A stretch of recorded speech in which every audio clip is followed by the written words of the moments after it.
Headlines हमारे ॾिठियूं breaking news असां शेयर कंदासीं। निगरान घरू वज़ीर ब्रिगेडियर रिटायर्ड हारिस नवाज़ ऐं IG सिंध रिफ़त मुख़्तार ॻोठ माड़ी जलबानी पहुता आहिनि। घरू वज़ीर ऐं IG सिंध जे ॻोठ ते चढ़ाई दौरान मारिजी वियल चइनि ॻोठाणनि जे पोयरनि सां उज़र ख़्वाही।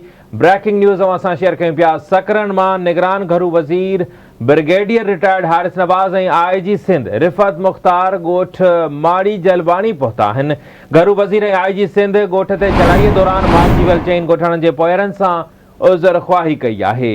हिकु भेरो ॿीहर ब्रेकिंग न्यूज़ असां शेयर कंदासीं। निगरान घरू वज़ीर ब्रिगेडियर रिटायर्ड हारिस नवाज़ ऐं IG सिंध रिफ़त मुख़्तार ॻोठ माड़ी जलबानी पहुची चढ़ाईअ दौरान मारिजी वियल चइनि ॻोठाणनि जे पोयरनि सां उज़र ख़्वाही कई आहे।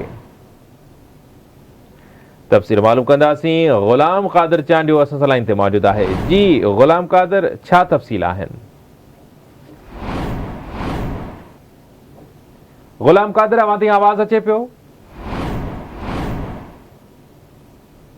जी नाज़रीन, असां कोशिश कंदासीं इन हवाले सां अव्हांखे वधीक आगाह करे सघूं। निगरान सूबाई घरू वज़ीर ब्रिगेडियर रिटायर्ड हारिस नवाज़ ऐं IG सिंध रिफ़त मुख़्तार ॻोठ माड़ी जलबानी पहुता आहिनि।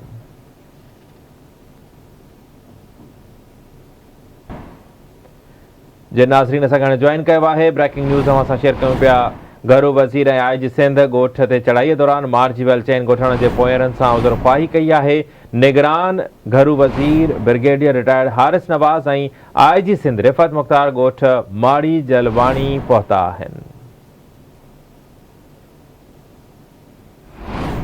हिकु भेरो ॿीहर ब्रेकिंग न्यूज़ असां शेयर कयूं पिया।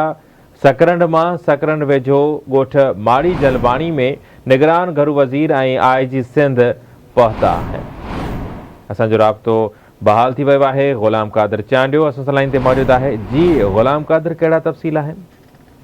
जी जीअं त ॻोठ माड़ी जलबानी में रेंजर्स ऐं पुलिस वारे चार ॻोठाणा जे मारजण ऐं चइनि ज़ख़्मियुनि जी अयादत लाइ अॼु निगरान ऐं घरू वज़ीर रिटायर ब्रिगेडियर हारिस ऐं IG सिंध रफ़त माड़ी जलबानी पहुता आहिनि।